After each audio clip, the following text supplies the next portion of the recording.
Good afternoon. It's a real honor to be here, and I actually mean that. People like me, we only write about the folks out there who do, and you are the folks who do.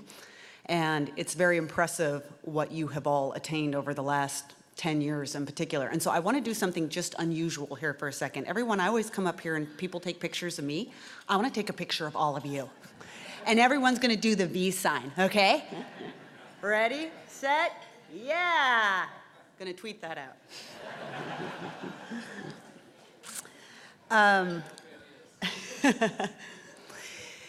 I want to thank, too, in particular, Lisa Nelson and Bill Meyerling and others at ALEC and Tracy at SPN, everyone who shared their stories with me. Because, by the way, you can't write a book like I did unless people were brave enough to tell their stories in the first place. And they did. And not only did they do that, they gave me immense support after this book came out. In fact, it was funny when my publishers asked me, well, what's our marketing plan going to be? I said, our marketing plan is called Lisa Nelson. I think she's spoken about the book more than I have over time. I want to take a brief minute and just to introduce this topic, tell you a kind of funny story. And for any of you who've had to hear me talk about this already, I apologize. There have been a lot of events over the last couple of months, and some of you may be hearing this again. But a couple of months ago, I have 3 children, one 11, one 9, and one 5. And they are your typical children, which means that they exist to annoy the crap out of each other. And they do that very well. And a couple months ago, we're all sitting around the dinner table, and the oldest one is doing a magnificent job of this with a 5-year-old, and he is annoying her so much that she looks like her head is going to pop off her shoulders. And she finally turns to him and she says, Oliver, you need to stop talking forever. And this instantly inspires in him this complaint, I have free speech rights, I can say whatever I want. And then they're all fighting with each other about who can say what and when. And so I was trying to get a handle on this situation. And I said, how about we have a discussion about what free speech is? What does free speech mean to you? So they all go around the table. The oldest, who's 11, he comes out with this textbook definition. It's the Bill of Rights and the First Amendment, and it's one of our most important protections and, certain exceptions for public safety and libel. I was like, okay, you've been paying attention in school. The second one, who's the second one? She feels ignored. She's my rebel. She informs me that she doesn't know what public safety or libel is, but there shouldn't be any restrictions on free speech ever, anytime. You should be able to say anything you want to anyone, anywhere. And by the way, we should all start by listening more to what she has to say. So that was her. The 5-year-old, you can tell she's thinking hard about her answer. And she finally turns to her brother and sister, and she's looking at him very seriously. She goes, free speech is that you can say what you want as long as I like it. And I had one of those moments as a parent, when you look at your kids and it all makes sense. And I looked at my children and I was like, okay, so the oldest is a constitutional conservative, and the middle one is a libertarian, and the youngest one is a socialist with totalitarian tendencies.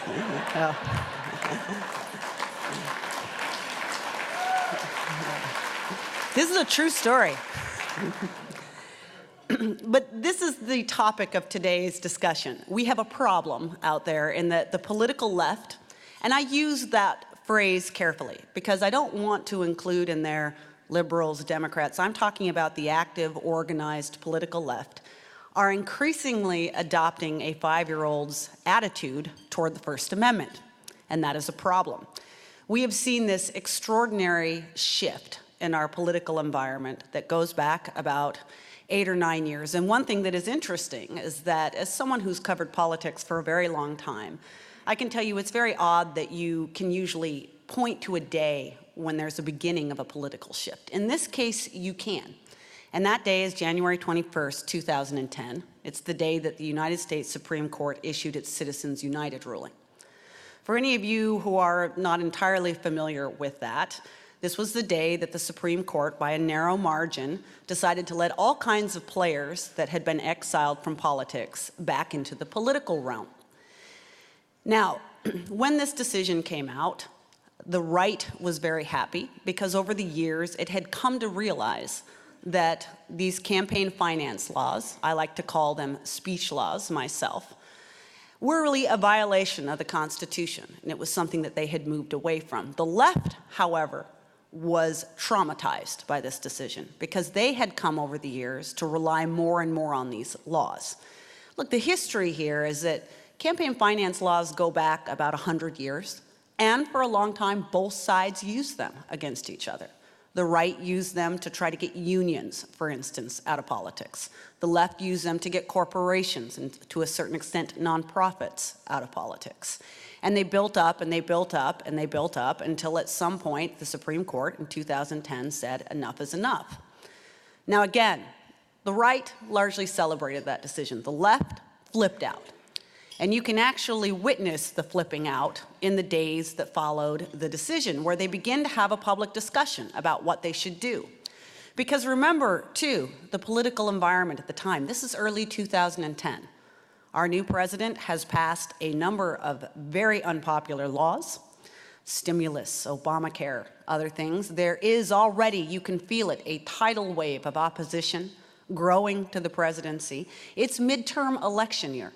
And Democrats were incredibly concerned that they were going to lose the House, lose the Senate, and they were very worried about the new presence of all kinds of nonprofit groups like Tea Party organizations and others out there that were now mobilizing, coalescing, and determined to get involved in the midterm elections.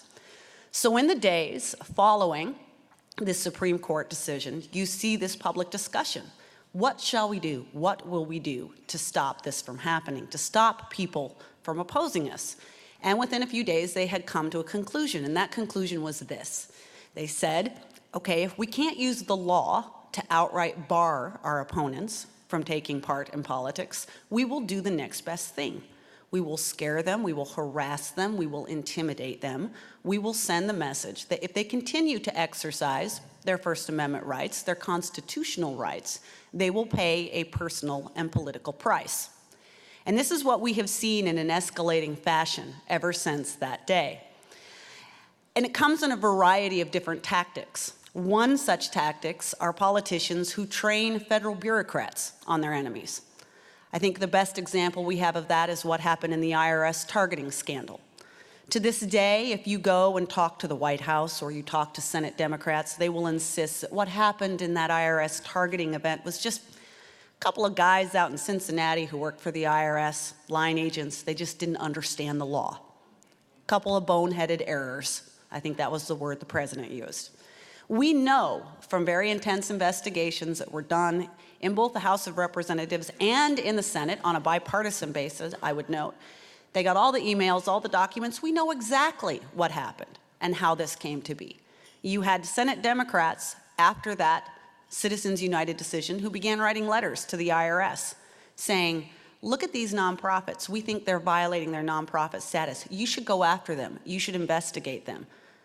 That was what the IRS ultimately did. We had the President of the United States out on the campaign trail during 2010, supporting different Democratic candidates, giving the very same stump speech every time, in which he said, ooh, look at all these shadowy organizations out there. We don't know who's funding them. They might be being funded by foreign agents. They could be operating illegally here in the United States. Somebody ought to look at them. Somebody ought to do something. It was a dog whistle to the IRS and the employees there. And we now know that the IRS, from all of the emails and documents that we had, that there was a senior career administration there with Lois Lerner at the top that was primed for this. This discussion had in fact been going on in the agency for long before Citizens United. And she was ready, waiting for that call to come. And she acted, and she ended up putting more than 400 organizations representing tens of thousands of Americans on political ice, not just during the 2010 elections, but during the 2012 presidential elections too. We happen to know from those documents that senior leadership at the Treasury was aware of what was happening at the IRS, that targeting, inappropriate targeting was going on early in 2012. And we know that they kept that information from Congress until the election was over. So you can't tell me that this was not deliberate. It was. And we see these kind of intimidation tactics and the using of the federal bureaucracy in other agencies as well, too, ranging from the Federal Election Commission to the Securities and Exchange Commission to the Federal Communications Commission. It has spread under this White House. That's one tactic. Another tactic we see is prosecutors who abuse their position to terrorize citizens. The video that you just watched is one of the most appalling examples of this. After these groups supported the reform efforts up in Wisconsin, the Milwaukee District Attorney and ultimately a, quote, special prosecutor launched these secret probes against people. Their financial records were seized. Their emails were seized. There were indeed pre-dawn raids on people's homes. In one case, and I think this is one of the most chilling things I have ever heard, the police showed up at a target's house in the early dark, banged their way into the home, found out that the target and his wife were off on a charitable fundraising trip, and their teenage son was home alone. That teenage son was put into a room. He was not allowed to call an attorney. He was not allowed to call his grandparents who lived down the road. They ransacked the house, carted things off, and then as they left, they informed him, because of this John Doe gag order, that if he told anyone what had happened to him that morning, he could go to jail.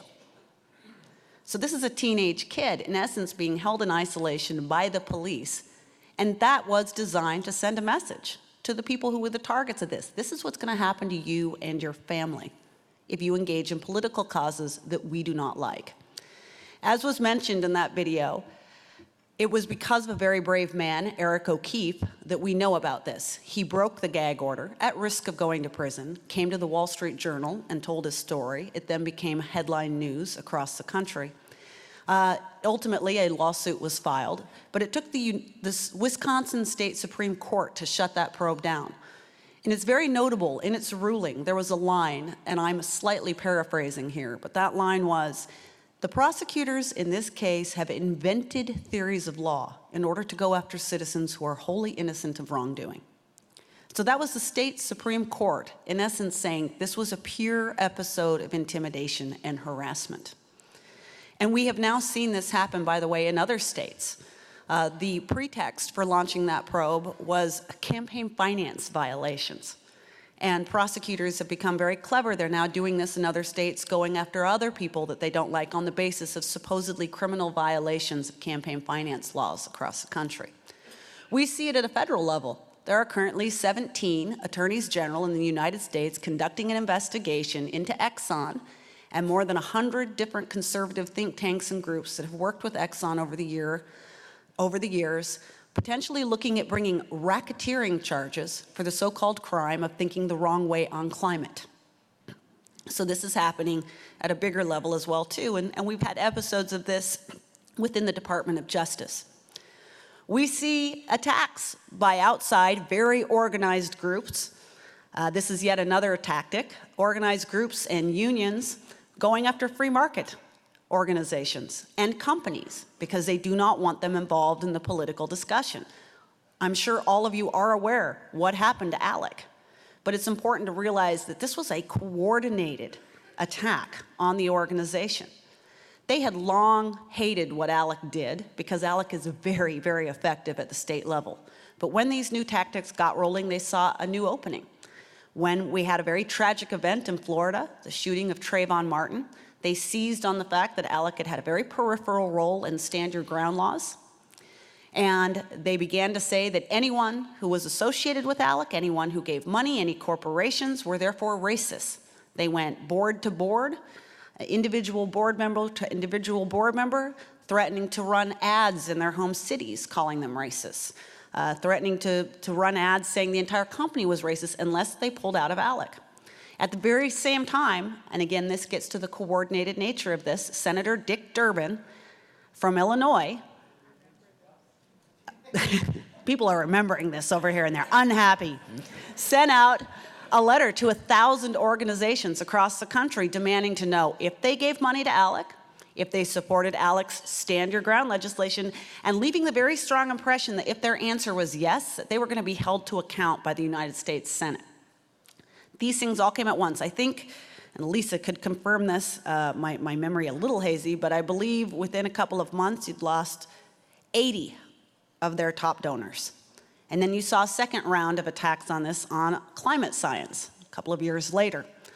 But you also see it happen to individual companies. You see it in terms of activists who go and buy shares at corporations so that they can be involved in proxy sites and file proxies in which they demand that corporations give up their rights to give money in politics or speak out in politics. You see the same sort of tactics by the same senators being leveled against organizations like the Chamber of Commerce, which also received their own round of letters recently from Democratic senators saying, who on your board supports the Chamber's climate policies? If so, do you realize that you're climate deniers? Maybe you ought to pull out of the Chamber. I mean, this is all done to intimidate, harass organizations out of their beliefs. It's really important, because this goes to something Tracy was talking about earlier, to talk about a particular tool that they are using to make all of this happen, and that is disclosure. Everyone in this room, we've all been brought up to believe that disclosure and transparency are very nice words. And I think that there was a day when we all associated it with sunshine and disinfectant and the ability to keep track of government. But we have a problem in this country, which is that our disclosure laws have been turned on their heads. Disclosure is meant to be for average citizens to keep track of their government.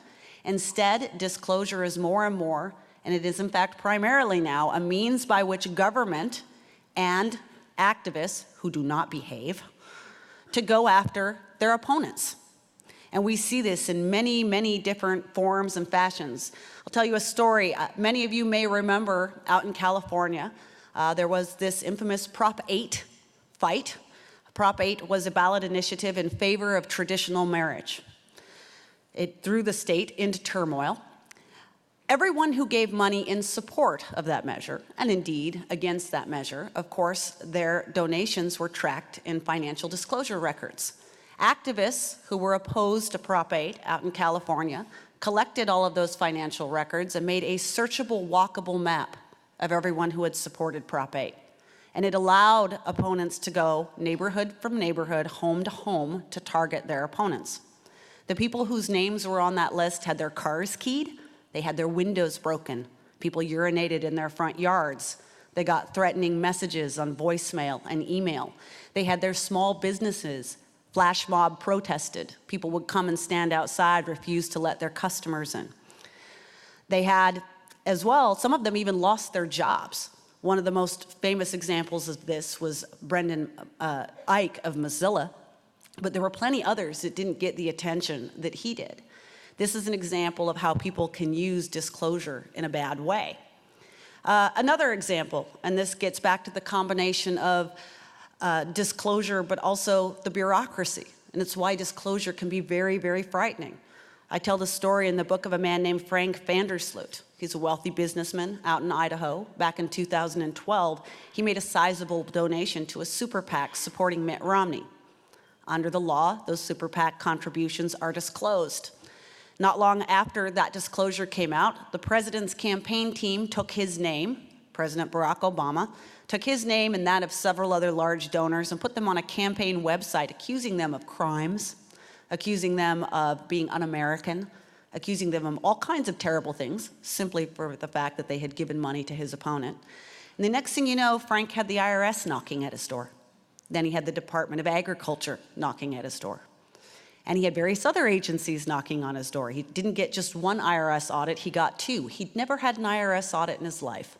He'd never really been in contact with the federal government much in his life. Suddenly, most of it's descending on his doorstep. These are the kinds of ways disclosure is scary. Think about it just for a little bit. And that's what's frightening about disclosure, is that we don't know the ways in which it is used against people. Let's say you go in for a job interview and you thought it went well. Turns out you left and your prospective employer went and looked up who you donated to in the last campaign and you didn't get that job anymore. Maybe your kid doesn't make the varsity sports team. Is it because he really wasn't good enough or because the coach knows what your politics are?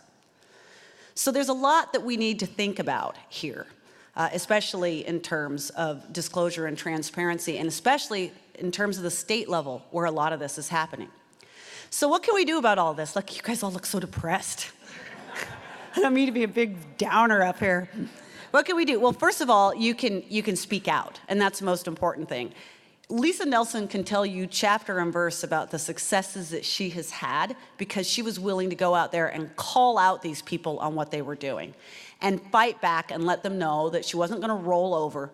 The new members that have come in, the new legislators have come in. ALEC is alive and well and thriving, and it is because she didn't back down to the intimidation. No one at ALEC did, and you all deserve a lot of applause for that.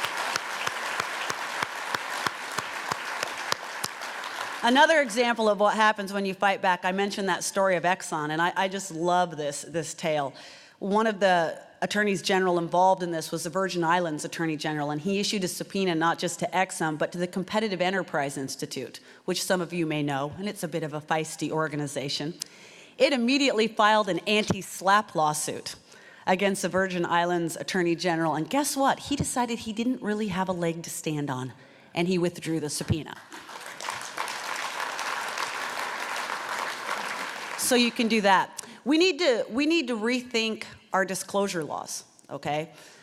We need to rethink the size and scope at the federal level and at the state level. You need to be particularly on guard at the state level. I told you up in Wisconsin that John Doe probe, they used campaign finance law as a way to go after these people. It was a very loosely written campaign finance law that gave prosecutors a lot of leeway. We are now seeing prosecutors do the same thing in other states. They love states where there is leeway in these campaign finance laws because it allows them to gin up investigations and hound people out of politics. So that is something to keep your mind on. At the federal level, we need to rethink the entire disclosure regime from the top down because it's antiquated on top of everything else. You know, right now, if you give any donation to a federal politician greater than $200, you must disclose it. I do not mean to sound like a cynic, but I can promise you, having worked in this city for 10 years, that there ain't no politician in this city that can get bought off for $200. You know, that level possibly needs to be $5,000, $10,000, maybe $20,000. You know, some real bribery money here, if that's what we're talking about. You know, we need to think about whether or not there is a benefit, an anti-corruption benefit in any way, shape, or form to having people disclose money that they give to ballot initiatives. Perhaps there is, but perhaps there isn't. We need to think about whether or not there is any anti-corruption reason for forcing people who run issue ads to disclose their funding and to disclose that they are behind the ads. These are not people who are expressly advocating for a politician to be elected or defeated. They are people seeking to educate the public. Do we need disclosure for that? I think we need to rethink our ability in Washington for federal bureaucrats to make political decisions. It's become a very scary thing. We are a state these days a country these days run by bureaucracy. The amount of power, it's an administrative state. The amount of power the federal bureaucracy and at certain levels state bureaucracy has is scary. And there is no oversight of that. For a good first example, the IRS should not have any authority to make a decision about the political ambitions of an organization and whether or not they qualify for nonprofit status. Their job,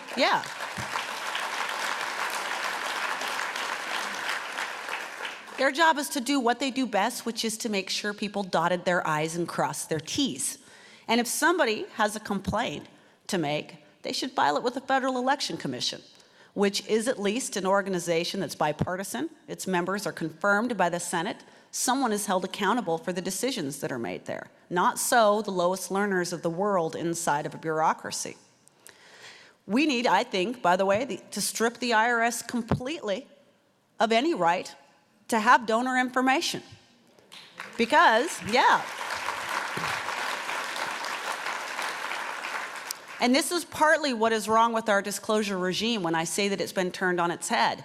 We are in an environment at the moment in which we are required to hand over information to the government up front. It should be the other way around. If the government has probable cause that there is some sort of corrupt act within a nonprofit, corruption in some form in this donation world, then they should have to show cause and go to the group and then ask for that information so that they can go and do an investigation into it. But it shouldn't be the other way around.